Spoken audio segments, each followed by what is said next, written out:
नमस्ते। आप अखबार पढ़ते होंगे।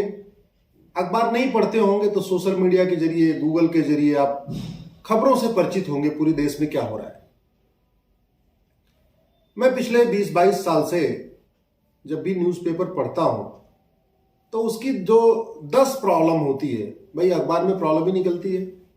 या तो फीता काटा गया, रैली हुई, इस तरीके की बात होती है। अदरवाइज ये होती है यहाँ चोरी हो गई, यहाँ सड़क टूटा था, सड़क टूटने से इतने लोग मर गए, इस तरीके की समस्याएं रहती। पिछले 20 वर्षों से मैं 10 प्रॉब्लम नोट करता हूं। तो आज की खबर मैं आपको बताता हूं। मेरे हाथ में देखिए आज का पेपर है ये।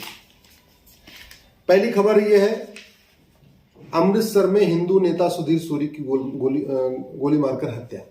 दूसरी खबर क्या है, बैंक खाते से 45 लाख रुपए निकाल लिए।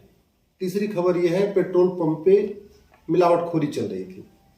चौथी खबर यह है कि कॉलेज में करोड़ों रुपए लेके फर्जी एडमिशन किया गया डॉक्टर बनाने के लिए, मतलब एमबीबीएस कॉलेज में फर्जी एडमिशन हुआ। जिन्होंने नीट क्वालिफाई नहीं किया था उनका भी एडमिशन हुआ। पांचवी खबर यह है कि कन्वर्जन किया जा रहा था मिशनरियों के द्वारा। छठवीं खबर यह है कि झारखंड में छापे खूब पड़ रहे हैं आईएएस के ऊपर और पूर्व विधायकों के ऊपर, मंत्रियों के ऊपर, या जो पॉलिटिकल एडवाइजर है उनके ऊपर, उनके यहाँ करोड़ों रुपए मिला है। सातवीं खबर यह है कि शब्बीर शाह जो कश्मीर में अलगाववादी नेता है, उसके यहाँ बहुत बड़ी फंडिंग मिली है और उसके बड़े बड़े आलिशान बंगले मिले हैं। उसमें एक मकान सीज किया गया। आठवीं खबर यह है कि एक स्कूल बहुत बदहाल था, उसकी छत गिर गई। नौवीं खबर यह है कि हॉस्पिटल बदहाल था और वहां पे लेडीज को ठीक से ट्रीटमेंट नहीं मिला, इसलिए वो लेडीज खत्म हो गई। और 10वीं खबर यह है कि जो मोरबी पुल एक्सीडेंट हुआ था उसमें जो बातें निकल के आई, वो निकल के आई कि उसका मरम्मत किया ही नहीं गया। ठेका लिया गया मेंटेनेंस का, लेकिन मेंटेनेंस किया नहीं गया। इसका मतलब जो 150 लोग मारे गए उसके लिए जिम्मेदार है वो कंपनी। अब इन सारी बातों को अगर हम सोचें, अगर उसने बैंक से पैसा निकाला 45 लाख रुपए दूसरे के बैंक से, किया क्या? शानो शौकत पे खर्च किया होगा, अपना घर मकान बनाया होगा, हो सकता है कार खरीदा होगा, बढ़िया मोबाइल खरीदा होगा, लैपटॉप खरीदा होगा, हो सकता है घूमने टहलने गया हो, ये भी होगा। पेट्रोल पंप में मिलावटखोरी कर रहे थे, इसका मतलब उससे बेनामी संपत्ति इकट्ठा कर रहे होंगे। जो पेट्रोल पंप मालिक हैं उससे फार्म हाउस बना रहे होंगे, बड़ी बड़ी महंगी गाड़ियां ले रहे होंगे। अल्टीमेटली जो पैसा आता है नंबर 2 का, उससे होता क्या है आप समझिए जरा। महंगे फोन खरीदेंगे, महंगी कार खरीदेंगे, महंगी बाइक खरीदेंगे, महंगा बड़ा मकान बनाएंगे, मकान से भी ज्यादा पैसा बचेगा तो फार्म हाउस खरीदेंगे, भारत में घूमेंगे, भारत में घूमने से भी ज्यादा पैसा बचेगा तो विदेश घूमेंगे। यही तो होगा। फर्स्ट क्लास चलेंगे ट्रेन में, फ्लाइट से चलेंगे तो एग्जीक्यूटिव क्लास में चलेंगे, यही करेंगे। अल्टीमेटली पैसा कोई खाता नहीं है। कोई जो भी लोग अवैध काम करते हैं किसी भी तरीके का, वो पैसा कोई खाते नहीं। दुर्भाग्यवश ये खबरें आप भी पढ़ते हैं, मैं भी पढ़ता हूं, पूरा देश पढ़ता है। अखबार के माध्यम से पढ़ते हैं, न्यूज़पेपर में सुनते रहते हैं, उसको देखते हैं, लेकिन कभी हम इस पर चिंतन नहीं करते कि इसका अस्थायी समाधान क्या है। हमें बुखार होता है तो डॉक्टर के पास कहते हैं भैया डॉक्टर साहब ऐसी दवा दो जो बुखार ये ठीक हो जाए।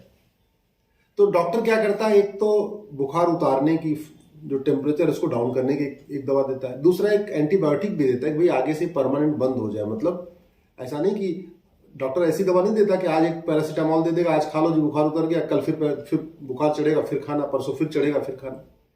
तो ये जो समस्याएं आपसे हम बता रहे हैं, आतंकवादियों की फंडिंग, जिहादियों की फंडिंग, मिशनरियों की फंडिंग, अलगाववादियों की फंडिंग, माओवादियों की फंडिंग, नक्सलियों की फंडिंग, मिलावटखोरी, छापामारी, नक्काली, घूसखोरी, जमाखोरी, मिलावटखोरी, कालाबाजारी, ये एक दिन में तो नहीं हो रहा है, ये तो लगातार चल रहा है।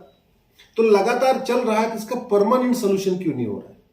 अस्थायी समाधान क्यों नहीं हो रहा है? और अस्थायी समाधान क्या है, मैं इस पे आपसे बात करना चाहता हूं। बड़ी सीधी सी बात है, यदि आदमी किसी भी तरीके का अवैध काम कर रहा है, चाहे वो नकल माफिया हो, चाहे खनन माफिया हो, चाहे वो ड्रग माफिया हो, चाहे वो मानव तस्करी करता हो, चाहे नशा तस्करी करता हो, चाहे सोना तस्करी करता हो, चाहे चंदन तस्करी करता हो, लड़कियों की सप्लाई करता हो, लड़कियों की तस्करी करता हो, जो भी, या किडनी बेचता हो लोगों का, कुछ भी करता हो, सरकारी डॉक्टर चाहे वो दवाइयां बेच रहा है या जो भी कर रहा है, या चाहे सरकारी स्कूल का टीचर स्कूल में नहीं पढ़ाता, अपनी कोचिंग चलाता, जो भी करता है, अल्टीमेटली वो अवैध पैसा कमाता है। अवैध पैसा वो खाता नहीं है, अवैध पैसा वो अवैध तरीके से खर्च करता है। अय्यासी भी खर्च करेगा, सारों शौकत पे खर्च करेगा, अपने पैसे के सोना खरीदेगा, चांदी खरीदेगा, यही तो करेगा। इसको बड़े आराम से रोका जा सकता है। मैं एकदम क्लियर कह रहा हूं, बहुत आराम से रोका जा सकता है। इस देश में 80 करोड़ लोगों को मुफ्त में राशन दिया जा रहा है, ये तो आपने सुना है, कई बार अनाउंसमेंट होता है, माननीय प्रधानमंत्री जी भी कई बार कह चुके हैं। सब लोग कहते हैं कि भाई 80 करोड़ लोगों को हम राशन दे रहे हैं मुफ्त में। मुफ्त में राशन गरीबों को दिया जाता है, अमीरों को दिया नहीं जाता। तो इसका मतलब 80 करोड़ लोग पर डे 50 रुपए से कम खर्च करते हैं, तो उनको तो 50 रुपए से बड़े नोट की जरूरत नहीं है। सरकारी आंकड़े कहते हैं 110 करोड़ लोग पर डे 100 रुपए से कम खर्च करते हैं, यानी टोटल 110 करोड़ लोगों को 100 रुपए से बड़े नोट की जरूरत नहीं है। अब जो बाकी बचे लोग हैं, यानी 80% लोगों को भारत में 100 रुपए से बड़े नोट की जरूरत ही नहीं है। न मजदूरों को जरूरत है, न किसानों को 100 रुपए से बड़े नोट की जरूरत है, न जो ड्राइवर का काम करते हैं, घर में काम करते हैं, जो भी और इस तरीके के घरेलू काम करते हैं, उनको भी 100 रुपए से बड़ी नोट, 100 रुपए आप पर डे उनका 100 रुपए खर्च होता है मैक्सिमम। और जो ज्यादा खर्च करते हैं 100 रुपए से बड़ी नोट, उनके पास एटीएम है, पेटीएम है, भीम है, यूपीआई है, डेबिट कार्ड है, क्रेडिट कार्ड है, सब कुछ है। तो सवाल यह है कि 100 रुपए से बड़ा नोट चल किसके लिए रहा है? अगर 100 रुपए से बड़ी नोट बंद कर दें तो ये जो एजेंडाधारी पत्रकार हैं, जो अलग तरीके की बातें करते हैं, इनको सबको विदेशी फंडिंग होती है। ये फ्री में कोई काम नहीं करते। ये जो नक्सली हैं, इनको विदेशी फंडिंग होती है, माओवादियों को विदेशी फंडिंग होती है, जिहादियों की विदेशी फंडिंग होती है, मिशनरियों को विदेशी फंडिंग होती है। 100 रुपए से बड़ी नोट बंद कर दें तो ये 25% तुरंत खत्म हो जाएगा, तुरंत। लेकिन उसके लिए नोटबंदी करनी पड़ेगी। नोट बदली से काम नहीं चलेगा।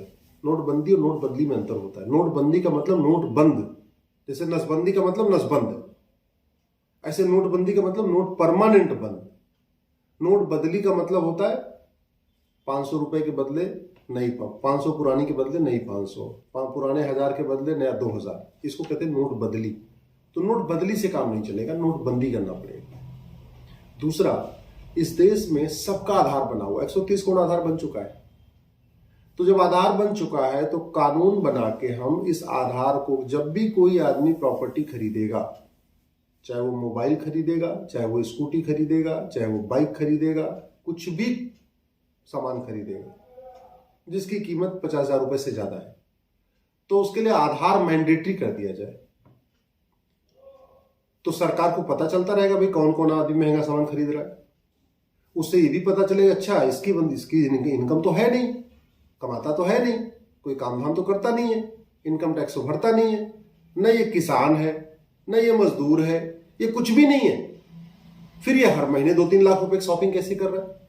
सरकार को बैठे बैठे आराम से पता चलता रहेगा। छापा वापा नहीं मारना पड़ेगा, कुछ नहीं करना पड़ेगा कि अगर ये फार्म हाउस खरीद रहा है तो कैसे खरीद रहा है।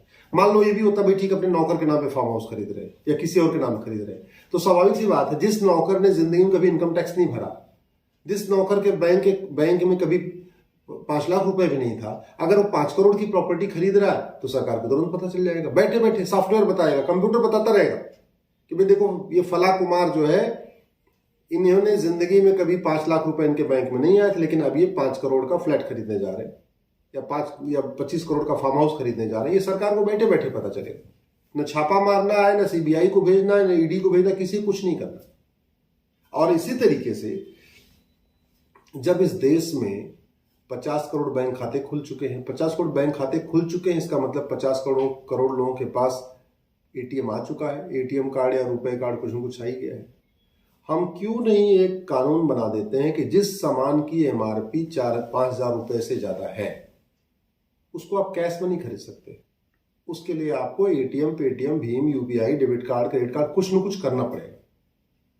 तो स्वाभाविक सी बात है, इस जब भारत में कुल 35 करोड़ परिवार है, 50 करोड़ खाता खुल चुका है, इसका मतलब ऐसा कोई परिवार नहीं जिसके घर में 1-2 खाते नहीं है।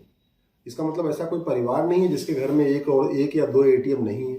जब हर घर में 1-2 एटीएम है और गरीब वैसे भी 5,000 रुपए से महंगा सामान नहीं खरीदे, ऐसे सामान नहीं खरीदते जिसकी एमआरपी 5,000 रुपए से ज्यादा हो, तो बड़ी स्वाभाविक सी बात है। अगर वो महंगा सामान खरीदेंगे, जिनके जो महंगा सामान खरीदते हैं उनके पास ऑलरेडी सब कुछ है ही, तो उसको चला लेंगे।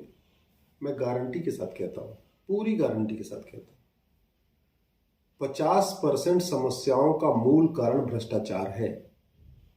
जैसे मैंने जो आज की खबर आपको बताई है, 10 खबर, चाहे वो पेट्रोल पंप में मिलावट हो रही थी, कॉलेज में फर्जी एडमिशन हो रहा था, या कन्वर्जन हो रहा था, या बेनामी संपत्ति मिली है, आतंकवादियों की फंडिंग हो रही थी, स्कूल बदहाल है, सरकारी हॉस्पिटल फटेहाल है, या मोरबी में जो एक्सीडेंट हुआ, अगर ये 5 काम कर दें, 100 रुपए से बड़ी नोट बंद कर दें, 5,000 रुपए से महंगे सामान का कैश लेन देन बंद कर दें, 50,000 रुपए से महंगी प्रॉपर्टी को आधार से लिंक कर दें, एक नार्को पॉलीग्राफ ब्रेन मैपिंग कानून बना दें, और अमेरिका की तरीके से जिसके पास भी काला धन, बेनामी संपत्ति, ऐसी संपत्ति मिले उसको आजीवन कारावास देने के लिए कानून बना दें। ना जो ये फर्जी स्कूल में एडमिशन होते हैं, फर्जीवाड़ा चलता है, वो बंद हो जाएगा। नकल वाला जो कारोबार, नकल माफिया कर रहे हैं, वो खत्म हो जाएगा। खनन माफिया का जो कारोबार चल रहा है वो खत्म हो जाएगा। ड्रग माफिया का कारोबार खत्म हो जाएगा। शराब माफिया का कारोबार खत्म हो जाएगा। स्कूल आपके अच्छे हो जाएंगे, जो स्कूलों में बदहाली चल रही है, आपके जो गवर्नमेंट हॉस्पिटल फटेहाल हैं वो ठीक हो जाएंगे। सड़कों में गड्ढा जो बार बार बन रहा है, गड्ढा बंद हो जाएगा। गड्ढे की वजह से मौत भी होती है, बहुत सारे लोगों की डेथ भी होती है। ये जैसे मोरबी पुल टूटा है, इस तरीके कोई पुल नहीं टूटेगा। सब चूंकि पैसा लेंगे तो स्वाभाविक सी बात है उस पैसे को यूज करेंगे, नहीं यूज करेंगे तो उसको खाएंगे थोड़ी पैसा। भाई अगर ठेकेदार ने 1 करोड़ रुपए लिया, 1 करोड़ मान लीजिए, एग्जाम्पल लेते हैं, चलो मोरबी पुल का एग्जाम्पल लेते हैं जो कि लेटेस्ट है।